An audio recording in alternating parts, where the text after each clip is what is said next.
High, আমরা এখন এসেছি সেন্ট্রাল মলে। চল চল চল চল চল, ভিতরে আমার কাপড়টা আসতে ওরা। ওয়েলকাম টু আওয়ার চ্যানেল দৈতিস ব্লগ। গুড ইভিনিং বন্ধুরা, আশা করি তোমরা সবাই খুব ভালো আছো, সুস্থ আছো। আমিও ভালো আছি। আমি আজকে একটা জায়গায় যাচ্ছি, তার জন্য তৈরি হচ্ছি। দেখো এই গরমে আমি কীরকম হালকা সিম্পল মেকআপ করে রেডি হই, সেটা তোমরা দেখো, দেখতে তোমাদের ভালো লাগবে। প্রথমে কিছুই করিনি, সিম্পল একটা ফেস ওয়াশ দিয়ে মুখটা ওয়াশ করে এসেছি। তারপরে দেখলে তোমরা আমি একটা টোনার দিলাম, টোনার অ্যাপ্লাই করে ততক্ষণ ভাবলাম টোনার অ্যাপ্লাই করে একটু মুখটা শুকাতে টাইম দিতে হয়, তো ভাবলাম ততক্ষণ একটু চুলটা আশ্রে নিচ্ছি, ততক্ষণ মুখটা শুকাক আমার। এদিক দিয়ে দেখো মেয়ে এদিক দিয়ে ডাকছে, ওদিক দিয়ে ডাকছে। তোমরা আবার ভয় পেয়ে যাও না, এটা আমার ছোটোবেলার অভ্যাস। আমি চুলটা সামনের দিকে না আশ্রে এইভাবে মাঝখান দিয়ে সিঁথি করতে পারি না, তাই ভাবলাম চুলটাই গরমে কি করব, উপরেই তুলে নেওয়ার পরে তোর মনে হচ্ছে না ভালো লাগছে না, আসলে আমার চুলটা না স্ট্রেট করা। তারপর আবার চেঞ্জ করলাম, আবার মনে হলো না ওইভাবে চুল ভালো লাগছে না, একটা হালকা গার্ডার দিয়ে চুলটা আমি বেঁধে নিই। তোমাদের বন্ধু, আজকে আমি কিছুই করছি না। তোমরা আজকে আমার ব্লগটা দেখতে চাও? হ্যাঁ, তোমরা আগে একটা কথা দেখতে চাও, আগে তোমরা কিছুই দেখতে চাও না, তোমরা এখানে থাকবে, আমাদের দেশে এখানে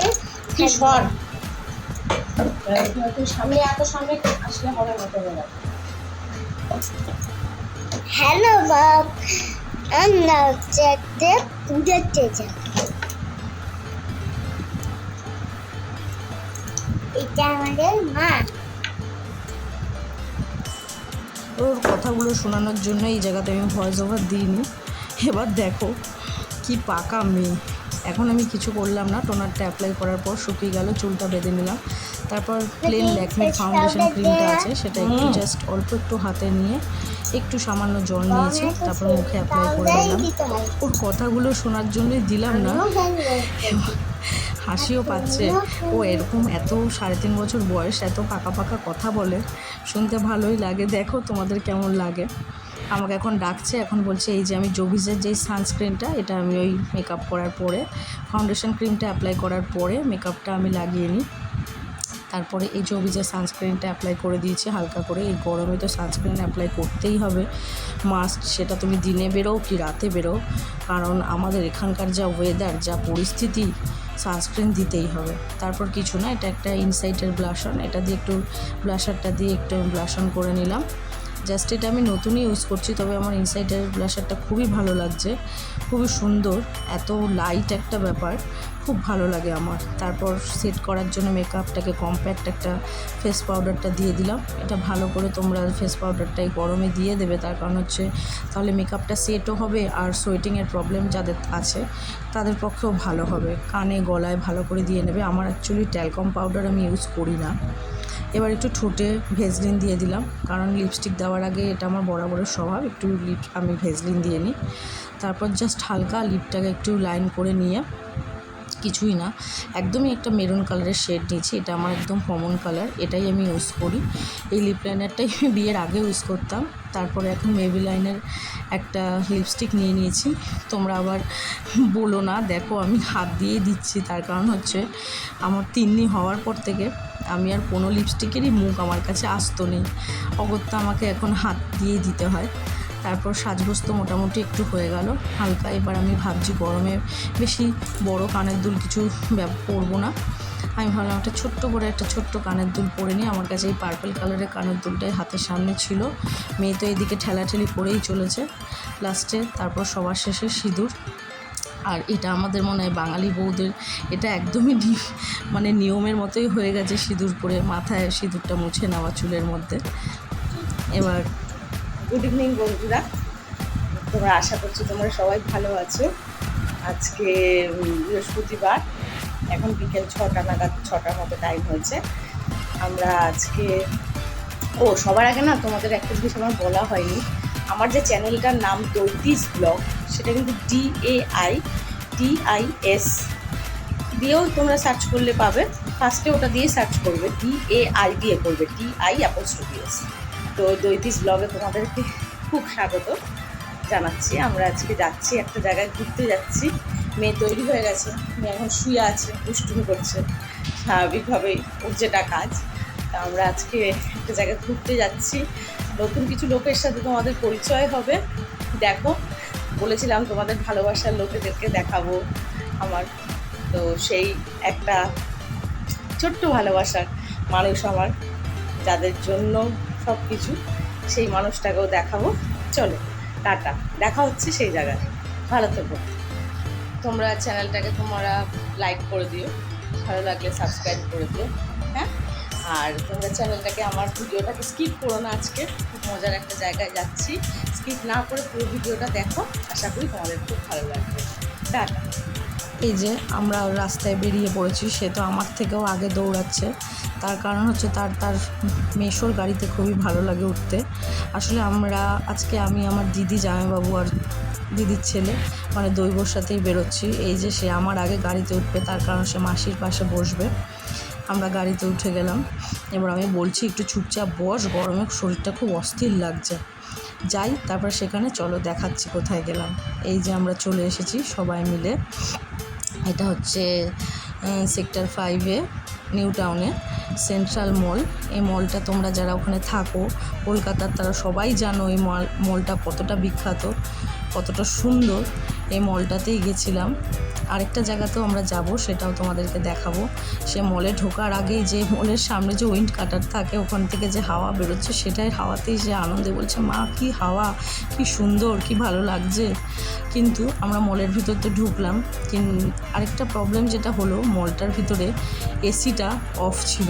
সে কারণে আমরা বাচ্চাগুলো বিশেষ করে এই গরমের জন্য প্রচণ্ড অস্থির হয়ে যাচ্ছিল। আর আমার মেয়ে তো গরম শীত বলে কোনো ব্যাপারই নেই, দেখেছে এবার চলন্ত সিঁড়ি নাও। আর ওর একটা দোষ কী হলো, এই চলন্ত সিঁড়ির সামনে এসে একবার বলছে মেশোর সাথে উঠবো, মেশো নিতে গেল, মেশো উঠে গেল। এবার আবার বলছে মাসির সাথে উঠবো, মাসিও। হাই, আমরা এখন এসেছি সেন্ট্রাল মলে। ভালো লাগছে, বাচ্চাদের নিয়ে খুব এনজয় করছি। শেষ অবধি সে তো উঠলো আমার সাথেই। ওই যে দেখলে তাকে, ও হচ্ছে আমার দিদি। আমার দিদির সাথে তোমাদের পরিচয় করালাম। ও একটু কথা বলল, ও একটু কথা বলতে, সবার সাথে আলাপ আলোচনা করতে খুবই ভালোবাসে, খুব মিশুকে। তোমরা দেখতে পারলে আমার দিদিকে। আমার জামাইবাবু, আমার বোন ওকেও দেখাচ্ছি, দৈব যাকে বলি। খুবই ছোট, আসলে গরমে ওই টাইমটায় না খুব অস্থির হয়ে গেছিলো, ছোটাছুটিও শুরু করেছিল। আবার চলন্ত সিঁড়ি দেখে তো সে মেয়ে পাগল। আমি বলেছি দাঁড়া, তুই এবার আমার সাথেই উঠবি, কারণ একবার না সিঁড়িতে এই মধ্যেই পড়েও গেছিলো, আগের সিঁড়িটাতেই পড়ে গেছিলো, ওটা ভিডিওটা করা হয়নি আমাদের, তখন খুব আমার ভয় লেগে গেছিলো। আমি বললাম দাঁড়া, আমার সাথে ওঠ তুই। এবার আমরা যাচ্ছি, দেখো কি সুন্দর। আসলে এখানে জানো তো ফার্নিচারগুলোতে এত ক্লাসি, আর এই যে ফ্লাওয়ার ভাসগুলো যেগুলো দেখতে পাচ্ছ তোমরা, এত সুন্দর। তোমরা যদি এটা কেউ ডাইনিংয়ের কর্নারে রাখো না, এত সুন্দর একটা আলাদা রকম দেখবে, ডাইনিং রুমটা তোমাদের আলাদা রকম সৌন্দর্য নিয়ে নেবে। আসলে এখানে জামা কাপড়ের উপরে তো অফার ছিল, তবে আমি যতটা দেখতে পারলাম এখানে ফার্নিচারের উপরে না প্রচুর অফার ছিল। কিন্তু একটা প্রবলেম হলো, এখানে ক্যাপচার করার মধ্যে প্রচুর ভিডিও ছিল, প্রচুর সুন্দর সুন্দর জায়গা ছিল।